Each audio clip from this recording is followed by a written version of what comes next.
Welcome back to the Let It Shine Quilt Along. This is week 2 out of our 4 weeks together. If you are just now joining us, please pause this video and go back to week 1. That video can be found on my blog, on my website at fieldstonefabric.com. Once you are caught up with week 1, then come back and join us in this video. Week 1 was all about cutting our fabric. Week 2 is about constructing our smaller units for our quilt blocks. Before we sew, let's talk about our 1/4 inch seam allowance. We need to make sure to always use a scant 1/4 inch seam so that our blocks measure the correct size and that all the subunits fit together, so then the larger blocks will go together nicely. We want a scant 1/4 inch seam because the width of the thread adds into the seam. Since we have a lot of seams within our larger blocks, the width of the thread can add up. If we sew a scant 1/4 inch seam allowance, then it should measure a 1/4 inch perfectly once we press open our seam. If you haven't before found a 1/4 inch seam allowance on your machine, you would find it helpful to practice sewing some strips of fabric together and then measure the seam to make sure that you sew your seam allowance accurately. You may see on my machine while I'm sewing some seam tape from Cluck Cluck Sew. This is tape that I use for my sewing students to help them follow the correct seam allowance. Since I let students sew on my sewing machine, the tape is still on there. The 1/4 unit block here in the pattern would be an easy block to sew together first to check your seam allowance. If your block is measuring larger than what the pattern calls for, then that means that your seam allowance is too small. And if your block is measuring a little smaller than what the pattern is calling for, then your seam allowance is too big. When pressing our seams in this quilt, I recommend pressing the seams open when possible. There are several seams when constructing the flying geese and the stars, which causes some bulkiness. By sewing the seams open, this will allow our seams to lay flatter. Once you are sewing on the outside strips of the quilt, you can then press your seams to the side, and those seams won't be as bulky. I typically like to press seams to the side, but I did find pressing them open when constructing the star block helpful.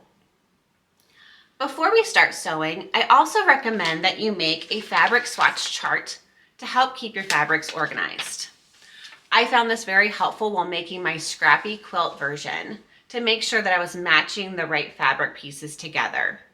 And honestly, I had made all of my flying geese incorrectly with the quilt the first time, and I had to go back and remake all my flying geese again and trim them all. So make sure to follow your chart while sewing.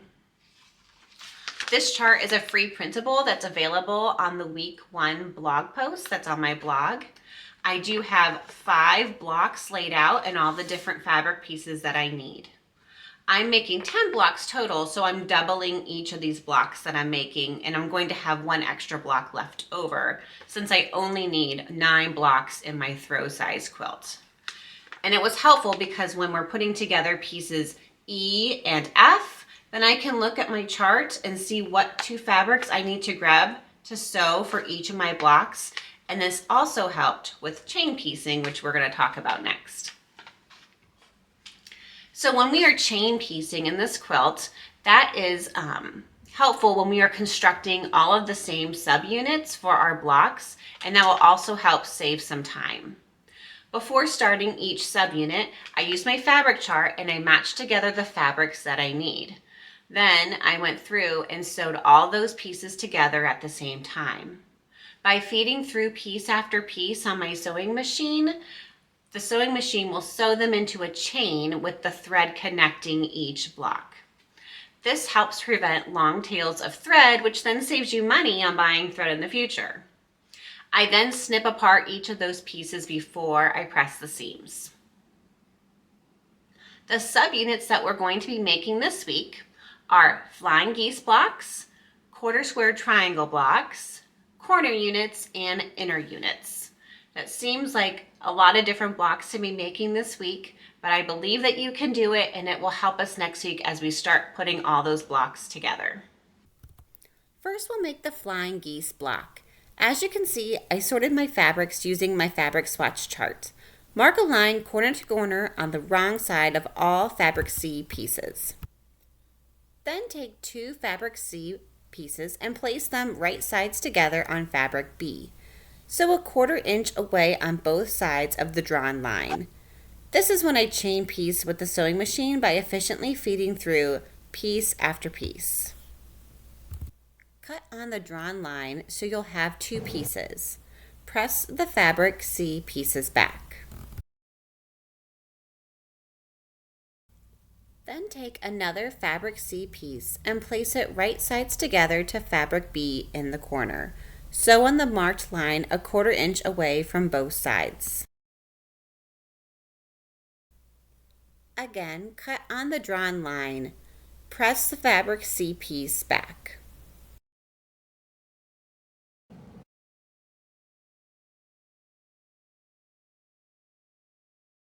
To trim the flying geese block, orient the block so the middle point is facing either left or right.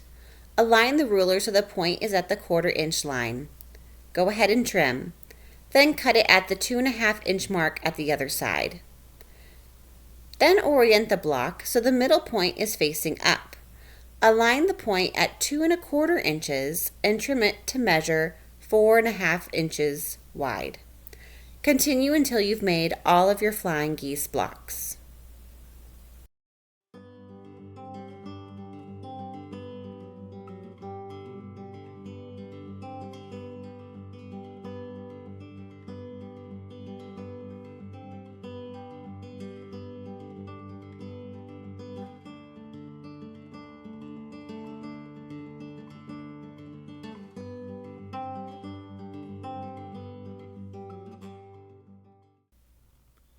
The next block I'll walk you through is the 1/4 square triangle block. Match up fabric E and fabric F, placing them right sides together. Draw a line corner to corner on all fabric E. Sew a 1/4 inch away from both sides of the line.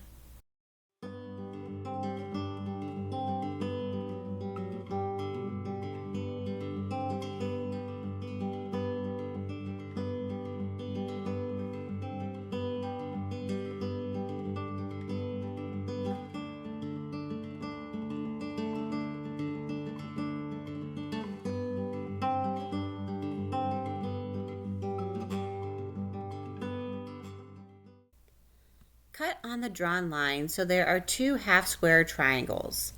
I'm going to trim these to 5 inches so they match fabric G that we're going to be sewing them to in the next step. Then press the seam open.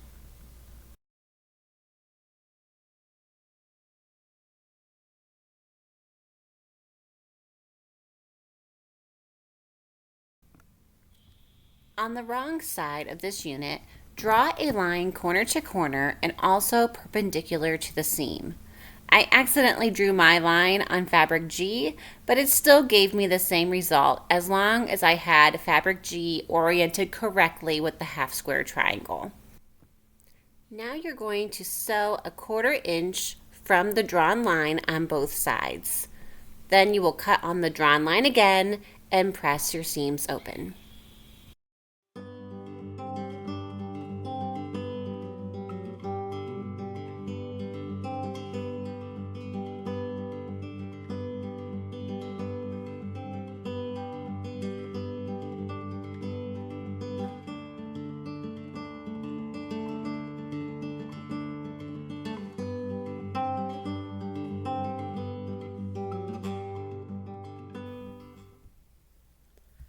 The next 2 units you'll make are the corner units and the inner units.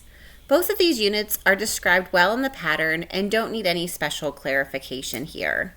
Of course, if you do have a question, please feel free to reach out to me on socials or by email at hello@fieldstonefabric.com. Again, I recommend using a fabric swatch chart to help keep fabrics organized, especially if you're making a scrappy quilt. Go ahead and work on the corner unit and the inner units. Then you'll find that you have all the basic blocks constructed, which will set you up to assemble the large blocks next week. Once you have the flying geese, quarter square triangle units, corner units, and the inner units completed, you are done with week 2. Yay! That was a lot of work. The corner units and the inner units are a much quicker construction, so that part should have went smoothly. Again, if you happen to fall behind a week, this video and the corresponding blog post will be located on my blog on my website. So for the fun part, the prize for this week is sponsored by Lisa of Wild Plum Lane.